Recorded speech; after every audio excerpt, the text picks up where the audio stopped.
Why, even after doing everything right, are some women still overlooked? This seemingly simple question echoes like a silent scream in the hearts of many conscious, spiritually awakened, and emotionally present women. Have you ever experienced this? Offering affection, patience, presence, doing everything with an open heart, and still feeling invisible. It's as if there's a secret code to being truly loved, and you've lost the key. Perhaps you've heard phrases like, "You're amazing, but I don't know what I want right now," or the classic silence which says everything without saying anything, and you ask yourself, what am I doing wrong? Am I asking for too much, or has my soul changed? And now my vibration no longer fits in the same places. In this video, we are going to decipher this enigma, because the answer isn't in visible gestures, but in the invisible fields of the soul. Carl Jung said, "Whatever is not faced in ourselves will be met as fate."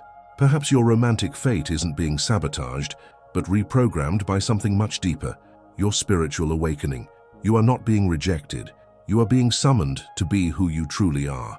By the end of this video, you will understand why spirituality transforms your affective energy, and how two simple concepts expressed in two words can completely change how men perceive you, and more importantly, how you perceive yourself. Let's go together. Pause, take a deep breath, and allow yourself to dive in, because perhaps for the first time, you are about to hear the truth your soul has been whispering for a long time. There is a type of separation that is born not from conflict, but from silence. It's when conversations still happen, commitments continue, but something essential has been lost along the way. The gaze no longer meets the other with the same depth. The words, once charged with emotion, now slip like water through your fingers. Nothing was said, but everything was felt. This is the effect of invisible spiritual noise.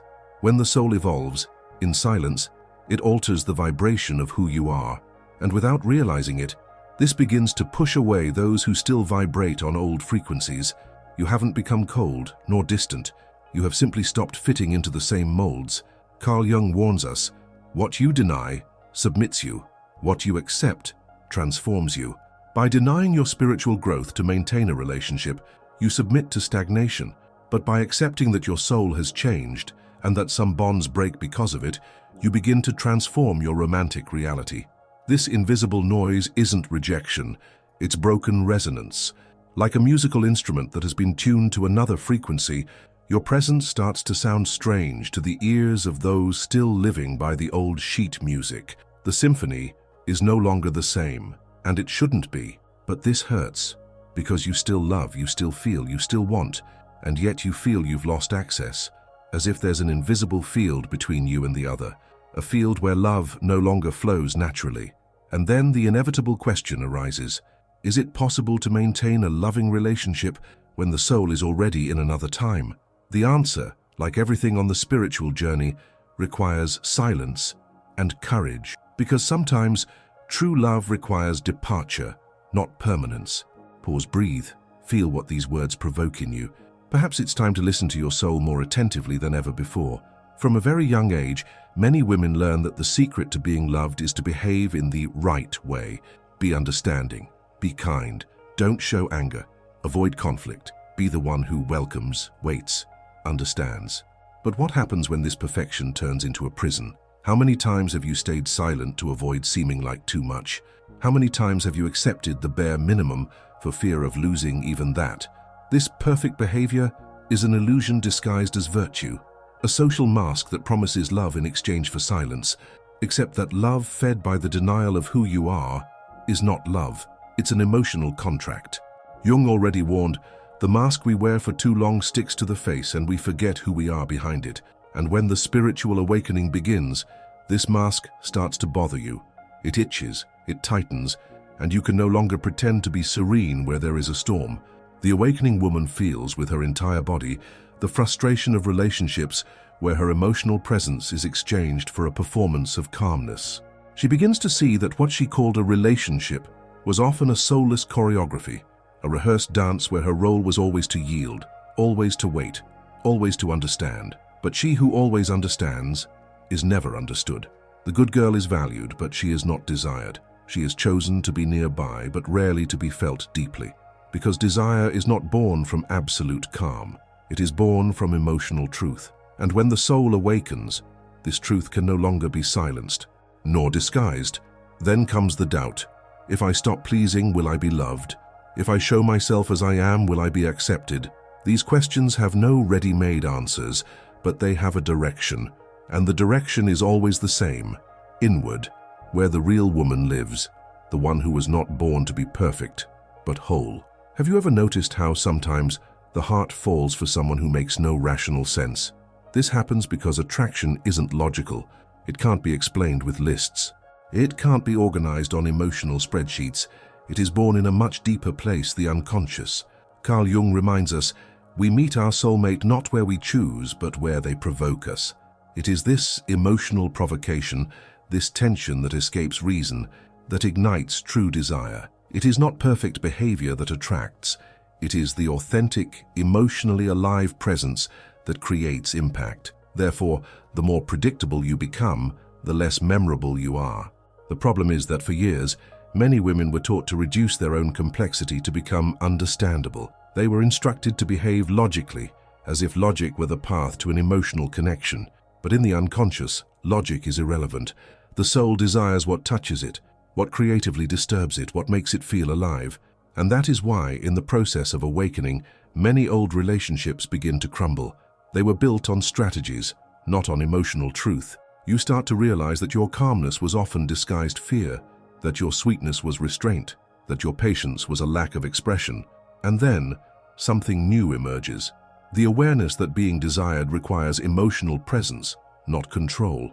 Because love is not born from perfection, it is born from impact, from the tension between the known and the mystery, between what you show and what is yet to be revealed. At this point, the awakening woman begins to intuit. My place is no longer in the predictable. My place is in the vibrant truth of my soul, and it is this truth that transforms everything. Being available seems at first glance like a virtue. Being present, saying yes, welcoming, understanding, but there is a subtle line between being accessible and becoming predictable. When presence is constant, without pauses, without absence, it loses contrast. And without contrast, there is no emotional impact. Jung would say that too much light blinds. It does not illuminate. In the realm of relationships, always being available means always being forgotten. This has nothing to do with games or manipulation. It has to do with life force, with movement, with the dance of desire which needs distance to create closeness, silence to value the word, absence to fuel the want. The spiritually awakening woman begins to notice how her old version sacrificed her own spontaneity to maintain stable relationships. But stability without emotional truth is stagnation, and the awakened soul can no longer stand still in relationships without flow. She feels when the exchange isn't happening, when the other person just occupies space but doesn't connect with real presence. Then the feeling of exhaustion arises, of carrying bonds alone, of being heard but not listened to, seen but not felt. It is at this moment that many women begin to pull back, not for revenge but for preservation, out of a need to breathe outside the cycle of uninterrupted giving. And then they discover something revealing. When they stop being always available, they also stop being always ignored. Because desire is not born from ease. It is born from emotional intensity, from the ability to generate movement, from not abandoning oneself in an attempt to be accepted.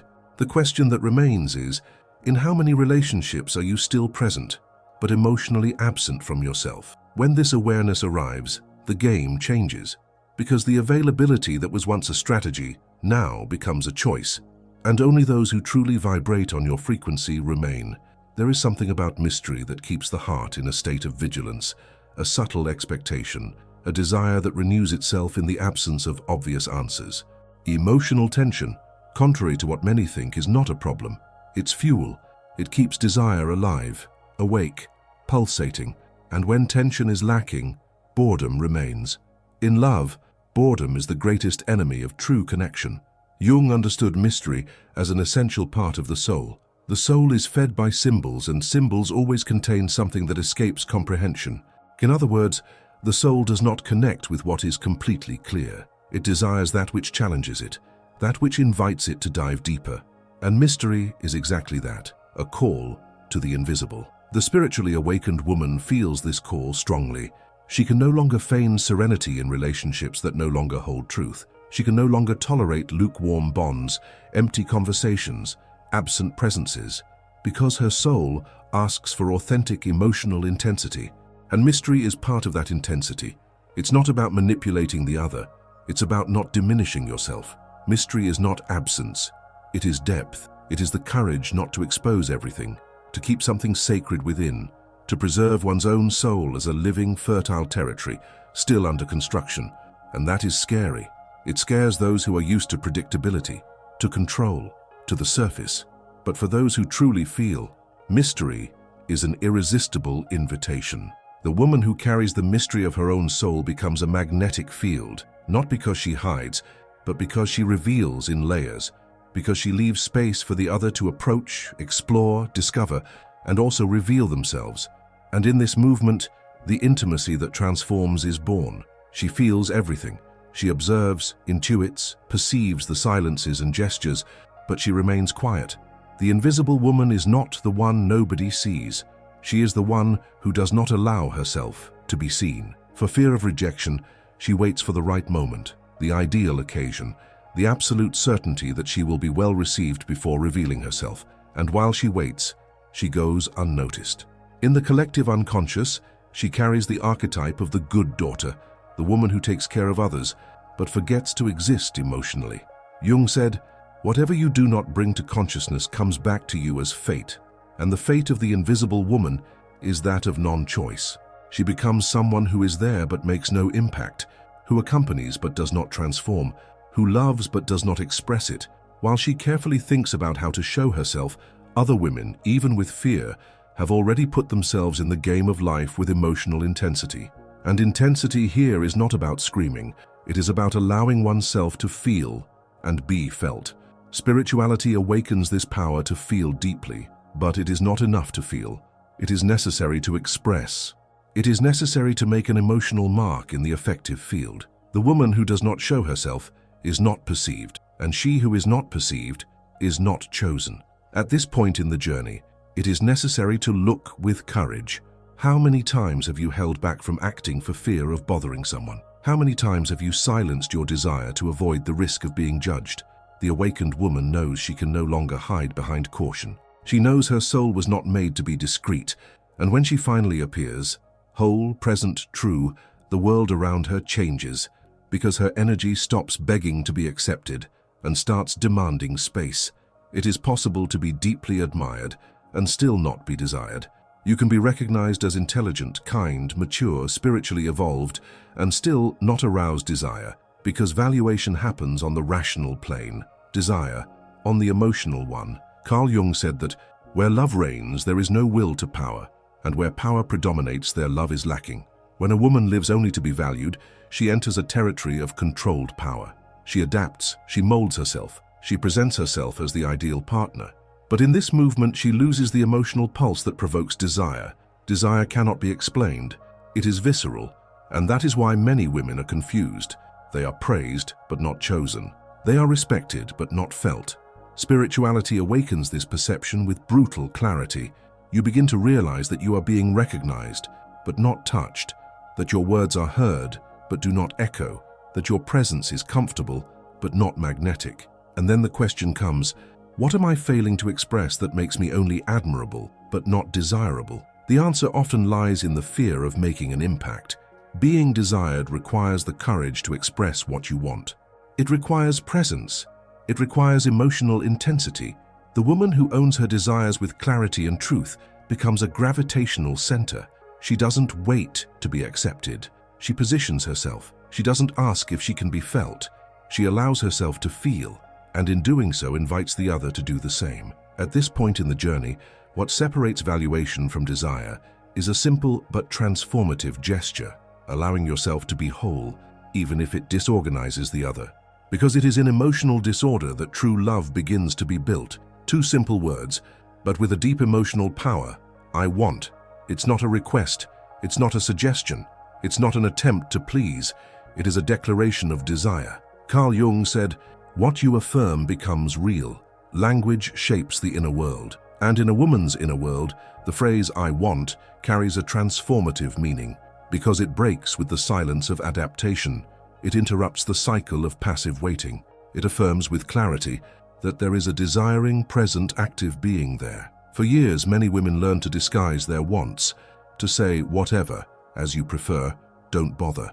But every time they hide their desire, a part of them fades. In a spiritual awakening, this is no longer possible, because the awakened soul is above all a soul that desires with authenticity, and expressing that desire is an act of integrity. It is not selfishness, it is alignment. Saying I want with clarity activates a new energetic field. It's not about imposing, but about existing with wholeness. And this clarity has immediate effects.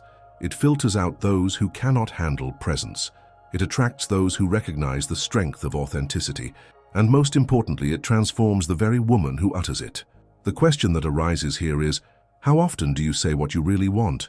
Or are you afraid of seeming like too much, too intense, too inconvenient? The truth is that too much is often just your real size, which you learn to hide.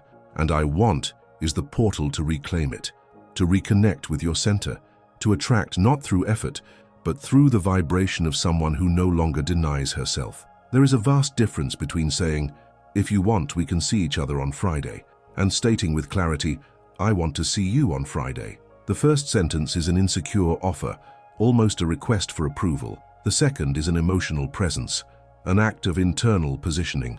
Language is not just communication, it is psychic vibration. Jung said that words have a soul, and the soul feels when they are spoken with truth. The woman who speaks with clarity reveals more than intention. She reveals identity.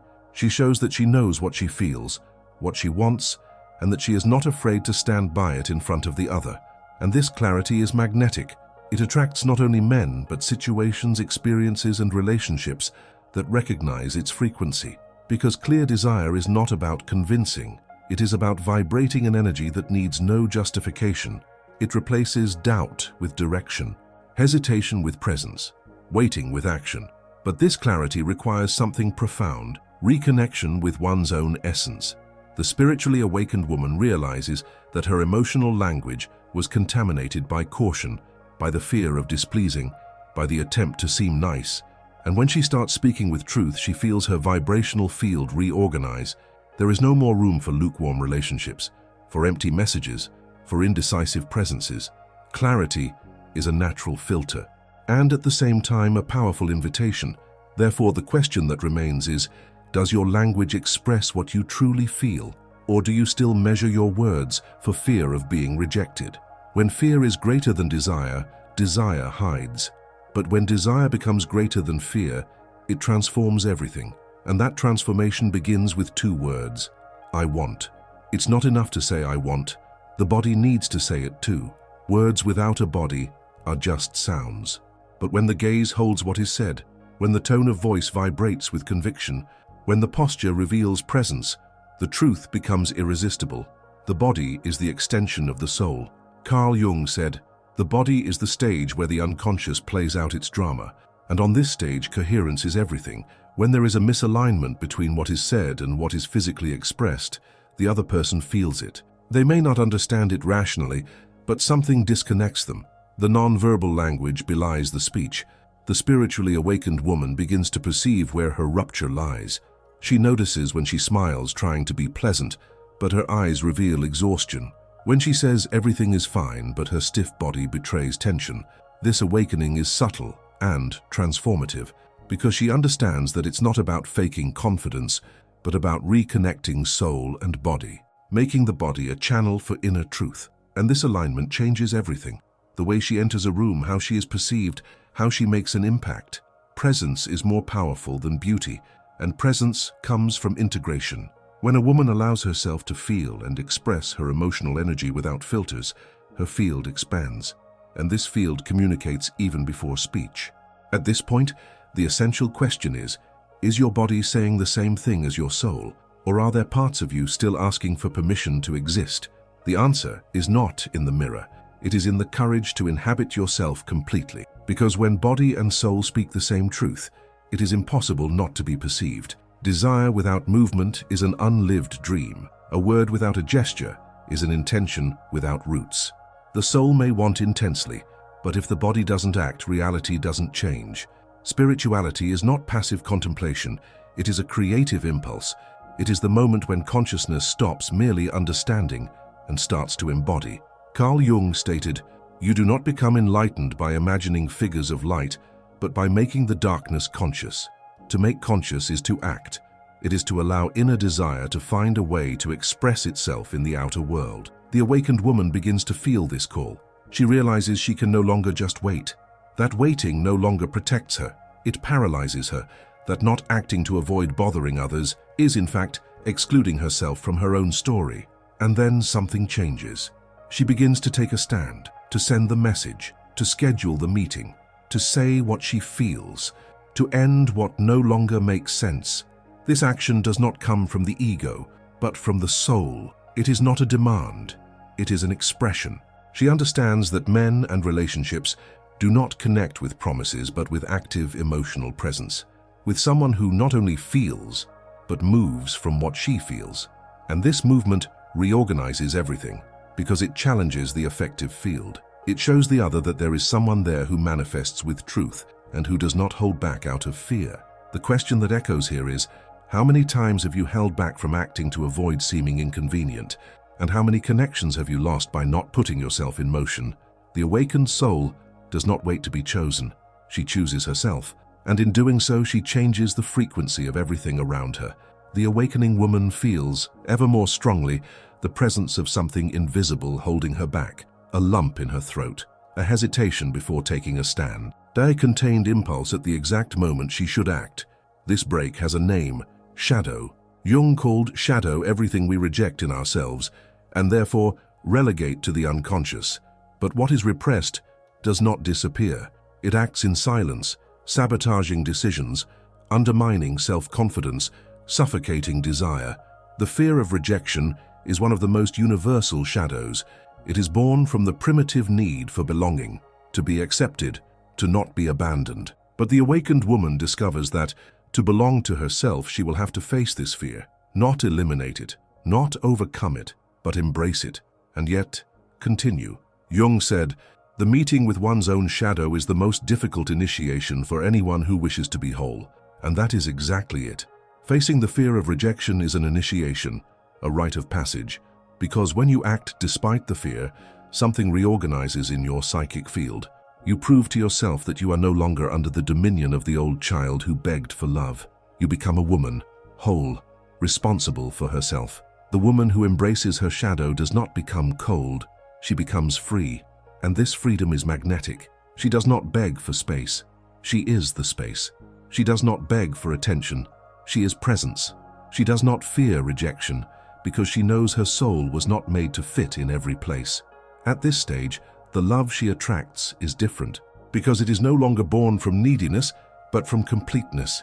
Not every separation is a loss. Some are disguised rebirths. When the soul awakens, it begins to break with old silent pacts. The woman who never bothers anyone, the partner who accepts everything to keep the peace, the daughter who lives to please. These identities, which were once shields, now become prisons. Carl Jung taught that individuation is the process of becoming what you truly are, by killing what you believed you needed to be. This process requires a symbolic death, a farewell to the woman who survived by erasing herself to make way for the one who lives by showing herself. And this death hurts, because it is accompanied by separations, relationships that are no longer sustainable, bonds that loosen without explanation, connections that once seemed vital but now feel heavy. It is not failure, it is transition. The soul, as it evolves, refines its frequency, and what once vibrated in sync now sounds like noise. The love that once made sense now confuses. The presence that once comforted now limits. Separation, in this context, is not a rupture. It is a rite, an invisible ritual where you must let go of the known to make space for the real, where letting go is, paradoxically, the first step to finding yourself. The awakened woman understands with a broken heart and an expanding soul that not all loves are made to last, but all are made to teach, and that there are relationships that serve only to bring her to the door of her own truth. After that, walking is her choice. And continuing alone often is the first real act of self-love. Every true transformation requires practice. It is not enough to understand intellectually. It is necessary to bring consciousness down into the body, into gestures, into routine. Therefore, here begins the simplest and most powerful challenge of this journey. For the next 7 days, practice saying, "I want," with authenticity, every day, at least once, not as an imposition, but as an affirmation of presence, as an act of reconnection with your most essential desire. Jung said, "What you resist in yourself is exactly where your greatest power lies." This challenge is not about winning someone over. It is about winning yourself back. It is about listening to yourself before adapting, asserting yourself before yielding, feeling yourself before silencing yourself. You can start at work, at home, with friends, with yourself in front of the mirror. I want to rest. I want to talk now. I want some time for myself. I want to see you. I want silence. Observe what happens inside you when you say these words. Observe the resistance, the fear of seeming selfish, the fear of being judged. All of this is the material of your shadow, and all of this is latent power, because every true "I want" is a brick in the reconstruction of your real identity. And at the end of these 7 days, you will have a new perception. Your soul never stopped wanting. It just got used to being silent. This challenge is a practical ritual, a reconnection with the inner fire that was silenced and now wants to shine again. Are you ready? Or rather, do you want to? Speaking with conviction transforms, not just how others see you, but, most importantly, how you begin to see yourself. The spiritually awakening woman finally understands that silence is not always a sign of wisdom. Often it is a symptom of having forgotten oneself. Throughout this path, you have seen that being irresistible is not about pleasing. It is about vibrating with truth. It is not about controlling what the other feels. It is about fully inhabiting what you feel. And this inhabiting changes everything, because when you place yourself in the world with clarity, there is no more room for lukewarm relationships, for half-hearted dialogues, for loves without depth. Carl Jung wrote, "You become what you do, not what you promise." Therefore, transformation is not in intentions. It is in daily gestures, in the "I want" said with firmness, in the body that upholds the truth, in the presence that does not apologize for existing. You haven't lost loves. You have rediscovered yourself, and this rediscovery may seem, at first, like destruction, but it is just the old world crumbling so that the new can be born, more aligned, more authentic, more whole. Because the true spiritual awakening doesn't just destroy old relationships, it also destroys who you pretended to be. And, in its place, the woman you have always been is born.